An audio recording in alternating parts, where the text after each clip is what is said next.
They tell you after enough heartbreak to stop leaving room at the table for people who don't deserve a seat, but nobody warns you what to do when the wrong man sits down anyway and turns out to be exactly right. The city hums 17 floors below, indifferent and glittering, while inside the restaurant the lighting does its best impression of romance. Sanaa Lathan is not feeling romantic. She is feeling the specific, simmering frustration of a woman who made a reservation, selected the wine, and chose the dress, and is now sitting alone in all of it while Morris Chestnut's phone goes to voicemail for the third time. The table was set for 2. It is now 8:11. The reservation was 7:30. The maitre d' has done 3 slow orbits around her table with the energy of a man who deeply regrets being good at his job. Sanaa doesn't acknowledge him. She acknowledges the wine. She ordered it without waiting, the way she has learned to do most things. Without waiting. Without asking. Without folding herself into a smaller shape to fit someone else's timeline. She sits straight-spined in her mustard gold dress, one shoulder bare, the high slit of her skirt catching the warm, burnished light of the room like it was designed for exactly this moment. She looks, to anyone watching, like a woman entirely at ease. Only her eyes give her away, scanning the entrance every 40 seconds with the quiet precision of someone who has been disappointed often enough to track it. She is not nervous. She is done. The distinction matters. When the man approaches her table, she doesn't look up. She has perfected the art of discouraging interruption through stillness alone. I think there may have been a mix-up at the host stand. This is my table. I think there may have been a mix-up at the host stand, he says. The voice lands differently than she expects, unhurried, textured, carrying no apology, but no aggression either. Just the calm certainty of a man who has never needed either. This is my table. Sanaa looks up then. Michael Ealy is the kind of handsome that arrives without announcement and stays without permission. She doesn't notice the way the host stand has gone unusually still behind him. She doesn't register the 2 men in dark, well-cut jackets positioned at comfortable distances that are not accidental. She notices only that he is standing at the edge of her table, the one she has been holding together all evening through sheer force of composure, with the quiet expectation of a man accustomed to the world rearranging itself around him. She sets her glass down. I'm sure there has been, Sanaa says, her voice smooth and unhurried as river glass. And I'm equally sure the host stand will sort it out. She gestures toward the rest of the restaurant, the candlelit expanse of tables not occupied by a woman in a gold dress who has already had a long enough evening. In the meantime, there are at least 30 other tables that aren't mine. He doesn't move. He tilts his head, barely, with the expression of someone who has just encountered something they weren't expecting and finds themselves, against all prior intention, curious. You're not going to ask who I am, he says. No, Sanaa replies. I'm going to ask you to find another table. Across the city, Morris Chestnut silences his phone and orders another drink at a bar he won't mention tomorrow. What Sanaa doesn't know, what will only become clear when she walks into the Monday morning briefing and the room goes quiet in the particular way rooms do when something irreversible has already happened, is that she has just dismissed the firm's most powerful client like he was an inconvenience. And Michael Ealy hasn't stopped smiling since. If you've ever been the most dressed, most prepared, most everything person at a table built for 2 and still somehow ended up eating alone, this one's for you. Like, subscribe, and don't miss what happens next. Trust me, Michael Ealy is just getting started. The chair scrapes back at 8:24. Morris Chestnut arrives the way he always does, slightly breathless, already explaining, filling the space between them with the architecture of an excuse before he's even fully seated. Traffic. A call that ran over.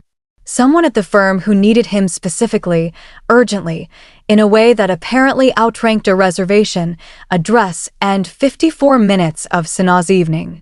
You look incredible, by the way, he adds, as though complimenting her is the same as apologizing to her.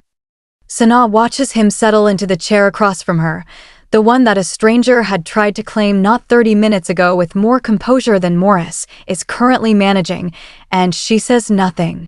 She has learned that silence, deployed correctly, is its own full sentence. He orders without looking at the menu. He's been here before, with her, and somehow still manages to make the ordering feel like a performance staged for his own benefit. By the time the appetizers arrive, Morris is talking about his quarterly numbers, not asking about hers, not acknowledging the wine she selected, the table she reserved, the anniversary that technically belongs to both of them.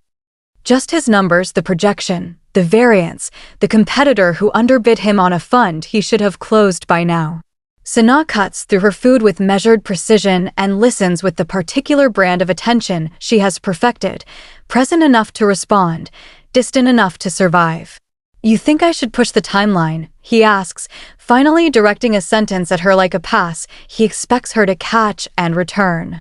"I think," Sanaa says, setting down her fork, "that tonight wasn't supposed to be about timelines." Morris nods like he heard her. He didn't hear her. He never does. Sanaa arrives 12 minutes early because she always does. Punctuality, in her experience, is the one form of armor nobody can argue with. The boardroom on the 41st floor carries the particular silence of a room that has absorbed too many difficult conversations, the kind of quiet that doesn't feel empty so much as loaded. She sets her portfolio on the table, uncaps her pen, and exhales once. Slowly. The way her mother taught her before recitals, before interviews, before every moment that asked more of her than she was certain she had. The presentation is airtight. She knows this. She built it across 4 consecutive nights on 3 hours of sleep and the specific stubbornness of a woman who has been told, in various elegant and corporate ways, that she is impressive but not quite ready. She is tired of not quite ready. She has decided, without consulting anyone, that today is the day that stops. Morris texted at 7:52, "You've got this. Don't overthink it." She didn't reply. She never does when he says things like that, things shaped like encouragement that land, somehow, like instructions. The other associates filter in at 5 past. Her manager, Gerald, takes the head seat with the practiced gravity of a man who enjoys entrances. 2 partners follow. A junior analyst who smells overwhelmingly of ambition and new cologne. Sanaa nods at the room, and the room nods back with the polite, measured interest of people who have already decided what they think. Then Gerald says, almost as an aside, "Our client will be joining us remotely. He asked to be patched through before we begin." The screen at the far end of the room brightens. Sanaa's pen stops moving. Michael Ealy looks, if anything, more composed at 9 a.m. than he did across a candlelit restaurant table on a Friday night. He is in a different city, in a different room, in a different context entirely, and still somehow the most present person in the space. His eyes find her across the digital distance with the unhurried recognition of a man who expected exactly this and finds it, privately, satisfying. The room holds its breath. Someone coughs.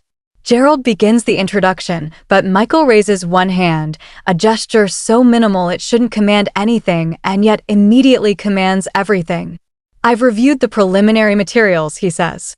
His gaze doesn't leave Sanaa. "I'd like to hear from Ms. Lathan directly."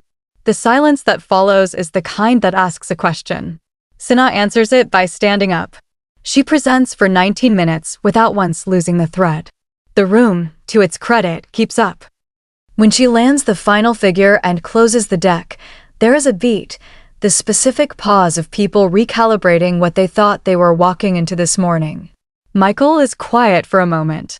Then, with the measured ease of a man who chooses his words the way other people choose investments, carefully, and with full awareness of their yield, he says, "That was the clearest articulation of this opportunity I've heard from anyone at this firm." He pauses. "You have a way of making complex things feel inevitable, Ms. Lathan. It's a rare quality. It is a professional compliment. Perfectly constructed. Entirely appropriate." And yet the way his eyes hold hers for precisely 1 beat longer than the sentence requires, unhurried, aware, carrying something that has nothing to do with quarterly projections, makes it something else entirely. Gerald shifts in his seat. One of the partners clicks her pen. Sanaa doesn't look away. She has spent too many years looking away from things that make her uncomfortable to do it now out of mere habit. She holds his gaze with the steady composure that has always been her signature and says, "Evenly, thank you. The numbers make the case. I just made sure they were heard." The corner of Michael's mouth moves. Not quite a smile. The suggestion of one. The kind that lives in the space between what is said and what is meant. "Indeed," he says quietly. "I look forward to the next conversation." He doesn't specify which conversation. He doesn't need to. The call ends. The room exhales. Gerald begins speaking about next steps and Sanaa uncaps her pen and writes something on the top page of her portfolio. She underlines it twice. Then she closes the folder so no one can see that what she wrote is not a note about the acquisition at all. Morris called at 6:47 in the morning. Sanaa knew before she answered. "I need you to call Michael Ealy," he said. No good morning. No preamble. Just that, the full weight of his panic dressed up as a request. She sat up slowly. "Explain," he explained. It took 4 minutes and cost him nothing in the way of accountability. The hedge fund valuation he had been quarterbacking for the better part of 6 weeks had gone in wrong. Not slightly wrong. Not rounding error wrong. A $180 million discrepancy that the client's team had caught at 11:43 the previous night and escalated by midnight. Morris had found out at 6:15. He had spent the next 32 minutes deciding who to call. He called Sanaa. She sat with the phone against her ear and listened to him reconstruct the story in the particular way Morris always reconstructed stories, with himself at the center of the misfortune rather than the cause of it. The numbers had moved. The model had glitched. The junior analyst had submitted the wrong build. Every sentence was passive. Nothing had a subject. Nothing had an author. "You have a relationship with him," Morris said, landing finally on the point he had been steering toward the entire time. "He responded to you differently in the Meridian meeting. If anyone can get ahead of this before it becomes a formal complaint, it's you." Sanaa was quiet for a moment. Outside her window the city was still gray, still waking, the early light lying flat across the rooftops like something that hadn't yet decided what it wanted to be. "You want me," she said slowly, "to call Michael Ealy at 7 in the morning to manage the fallout from your valuation error. I want us to protect the account." "Morris." He stopped. "Say what you mean," she said. "Just once. Say exactly what you mean." He didn't. He never did. Instead, he softened his voice into the register he used when he needed something, that particular warmth that had once felt like intimacy and now felt like a tool she could recognize the shape of. He told her she was the best person for this. That she had a gift for people. That Michael trusted her instincts in a way he didn't trust anyone else at the firm. Every compliment in service of a favor. Every word of praise with a price tag underneath it. She told him she would think about it. She hung up and sat for a long time in the gray morning quiet, her phone face down on the duvet, her coffee going cold on the nightstand. She thought about the word relationship and how differently two people could mean it. Then she got up, got dressed, and went to work. The contract arrives on a Tuesday, slipped beneath her office door in a cream envelope that costs more than her first handbag. Sanaa stares at it for a long moment before she opens it. Permanent. VP track. Effective immediately. The words sit on the page like they belong there, like they have always belonged there, and something in her chest tightens instead of loosening, because she knows this office. She knows how it moves, how it decides, how long it makes women like her wait before giving them what they've already earned 3 times over. This did not happen on its own. She finds Michael Ealy on the 42nd floor, where the air is different and the assistants don't make eye contact with strangers. He is standing at the window with his jacket off and his sleeves rolled to the forearm, reviewing something on a tablet, looking entirely too comfortable in a building that isn't his. "You did this," she says. No preamble. No softening. He turns. That same unhurried calm. That same faint, infuriating curiosity. "Did what?" She holds up the envelope. Michael looks at it briefly, then back at her, and something moves behind his eyes, not guilt, not satisfaction. Something quieter than both. "I didn't give you the job," he says. His voice carries no performance, no generosity performing itself for an audience. Just the flat, even weight of a true thing being said plainly. I just stopped them from ignoring the fact that you earned it. Sanaa holds his gaze. She wants to push back. She wants to find the seam in it, the angle, the transaction buried underneath. But there isn't one. And that, she realizes, that is the most unsettling thing about Michael Ealy. He doesn't want anything back. Morris calls at 10:47 on a Sunday morning, which is the first sign that whatever he wants, she isn't going to like it. The second sign is the address he texts her immediately after, a building on the north side of the city that Sanaa recognizes before she even finishes reading it. She sits with her phone in her lap for a long moment, still in her robe, coffee going cold on the counter beside her. It's just a signature, Morris says, when she calls him back. 30 minutes, in and out. You're the only one he'll deal with directly, Sanaa. You know that. She does know that. She resents knowing it. She arrives at Michael's building at noon in a camel coat and quiet irritation, a sealed contract folder tucked under her arm. The private elevator opens not into a lobby, but directly into the apartment itself, and the first thing she notices is the silence. Not the curated, deliberate silence of a man in control of his environment. Something thinner, more unguarded than that. She finds him on the couch. Michael Ealy, who commands rooms without raising his voice, who tilts his head at the world like it perpetually surprises him, is bundled under a blanket in a gray sweatshirt with a glass of water he hasn't touched on the table beside him. His eyes are glassy. His skin, usually warm and composed, carries the particular dullness of a fever that has been running unchecked long enough to win. He looks up when she enters, and something flickers across his face that she hasn't seen there before, the faint, unguarded embarrassment of being caught without his armor on. You didn't have to come, he says. His voice is rougher than usual, stripped of its characteristic steadiness.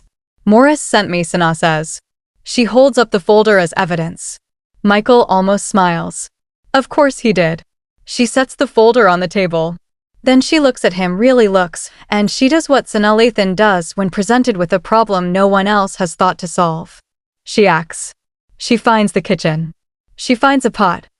20 minutes later, she sets a bowl of something hot and simple in front of him with 2 tablets and a full glass of water and the instruction, delivered in her firmest tone, that he is to take all of it before he touches the contract.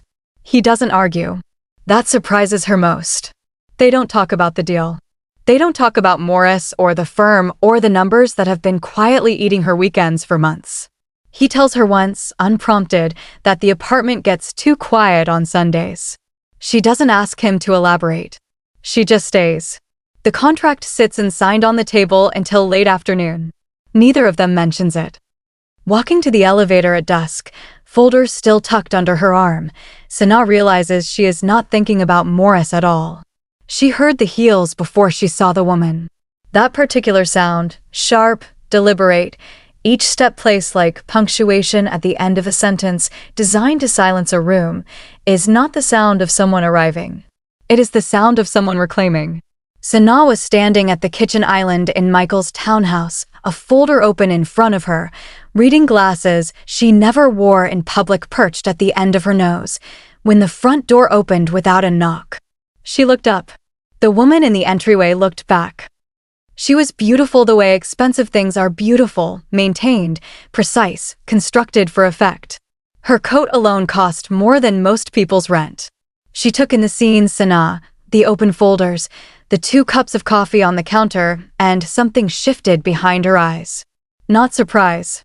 Something older and less flattering than surprise. Michael. She didn't raise her voice. She didn't need to. You're having the staff work from home now?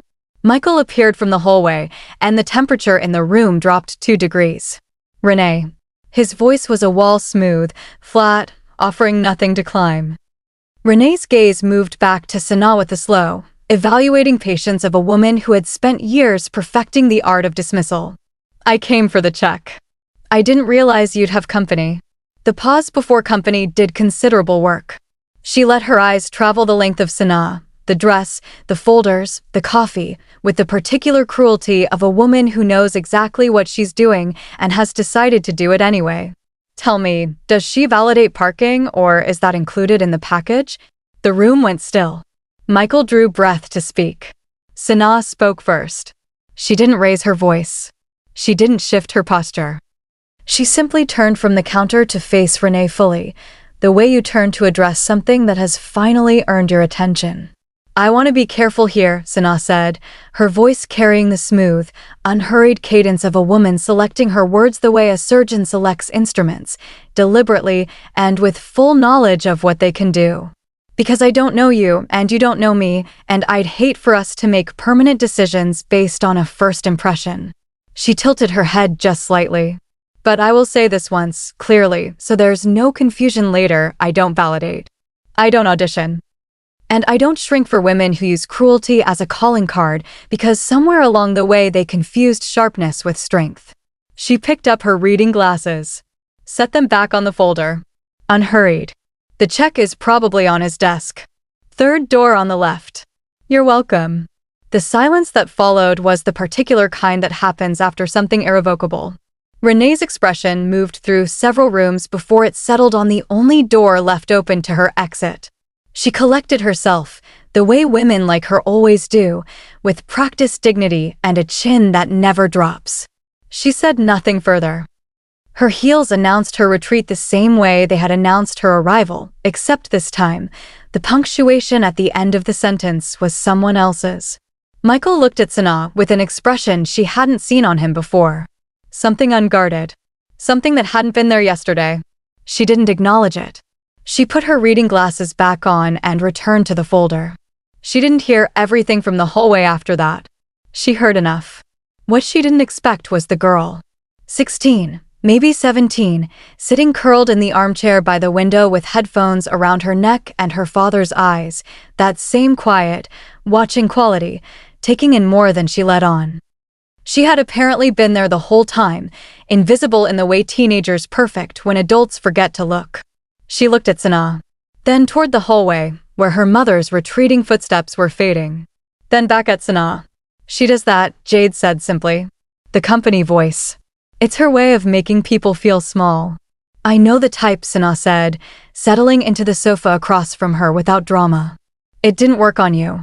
No, Sanaa said. It didn't. Jade studied her for a long moment with the unfiltered assessment that only teenagers and old souls allow themselves.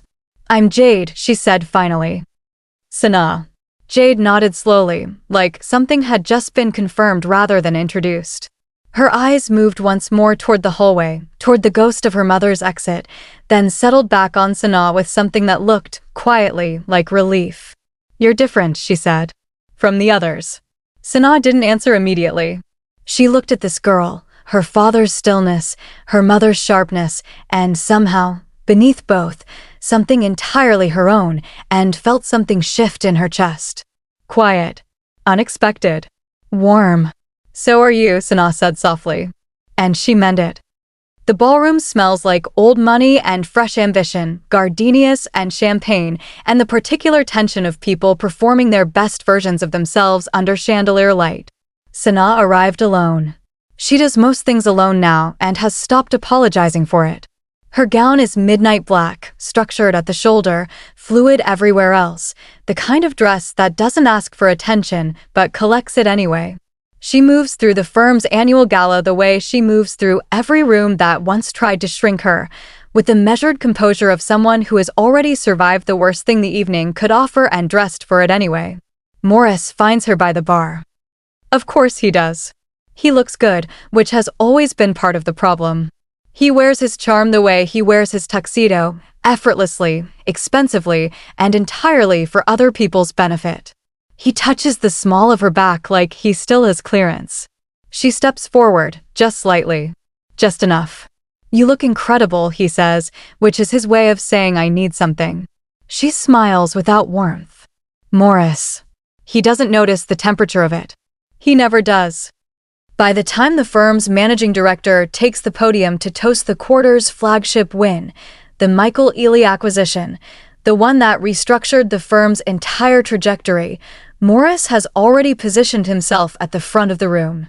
Sanaa watches him from the edge of the crowd, reading the geometry of his body language the way she reads balance sheets, looking for where the numbers don't add up. The managing director raises his glass.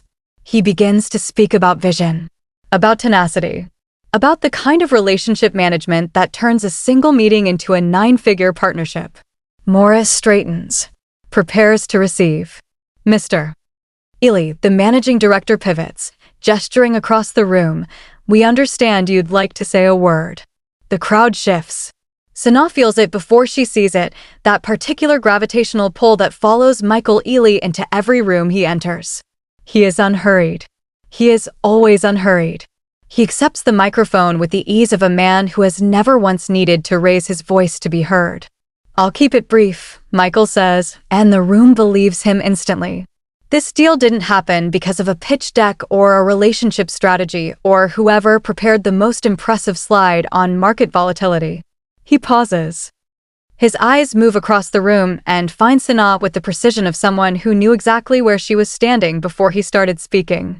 It happened because one person in this firm was honest with me when honesty was inconvenient.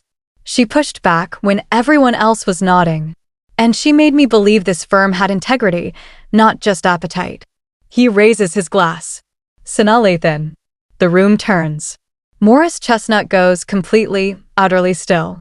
And Sanaa, composed, measured, unshakable Sanaa, lets herself smile. Slowly. Fully.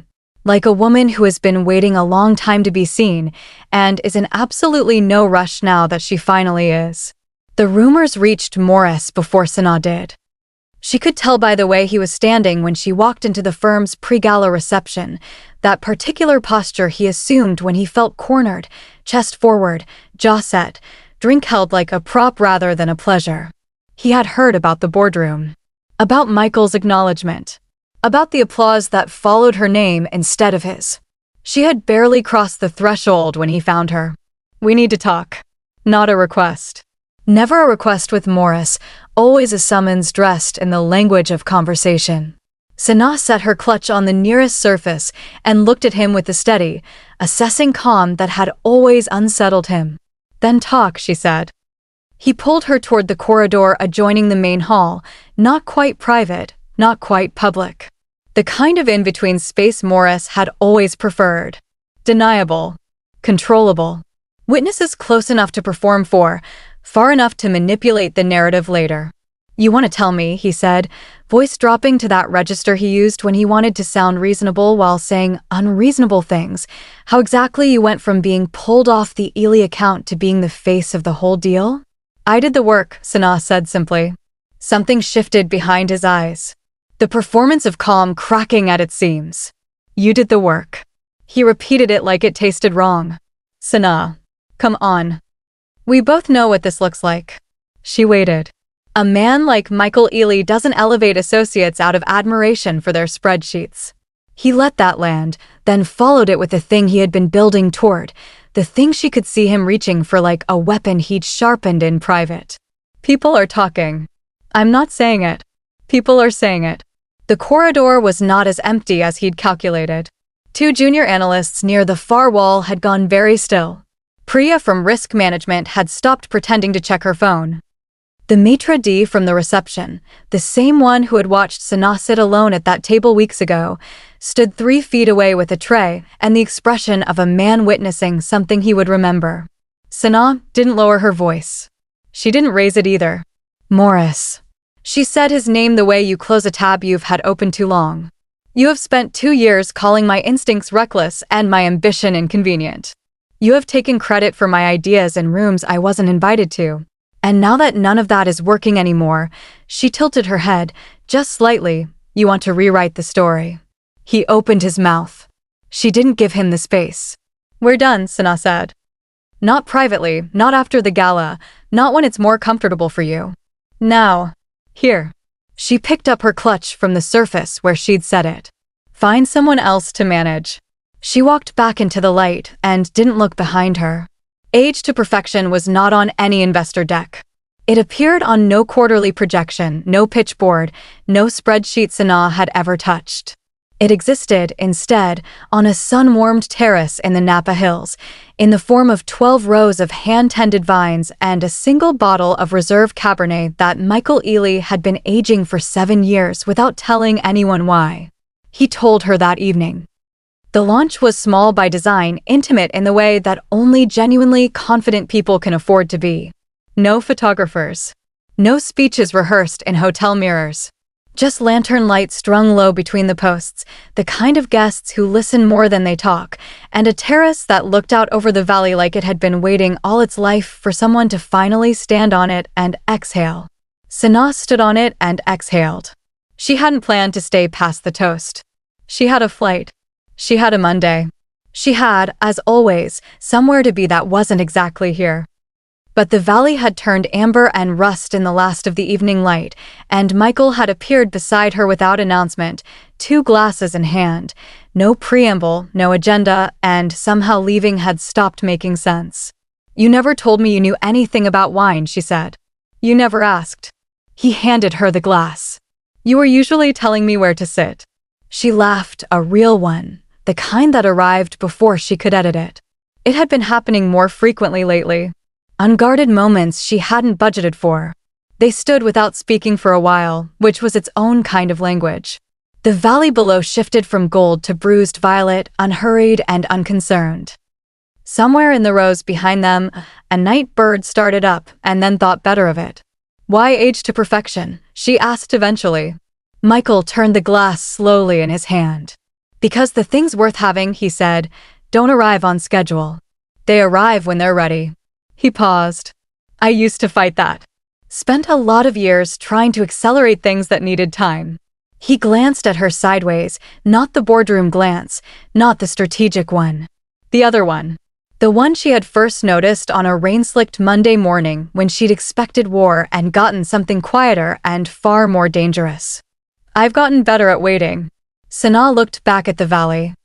She thought about Morris, who had always wanted everything faster, faster results, faster access, faster versions of her she hadn't finished becoming yet. She thought about how much of herself she had burned trying to keep pace with a man running toward the wrong finish line. She thought about 7 years of patience bottled. "It's good wine," she said. "It is," Michael agreed. The lantern swayed. The valley went dark in the slow, generous way that only places untouched by urgency ever do. Neither of them moved to leave. And, just like that, the last page turns. If Sanaa's story stirred something in you, if Michael made you believe in patience again, if this reminded you that the right connection doesn't arrive on schedule, it arrives when it's ready, then this was written for you. Like it, save it, share it with someone who is still waiting for their vintage year. And if you want more stories that hit differently, subscribe. Because this may be the end of Sanaa's chapter, but the best stories are never truly over. Thank you for staying until the last drop. Wine glass.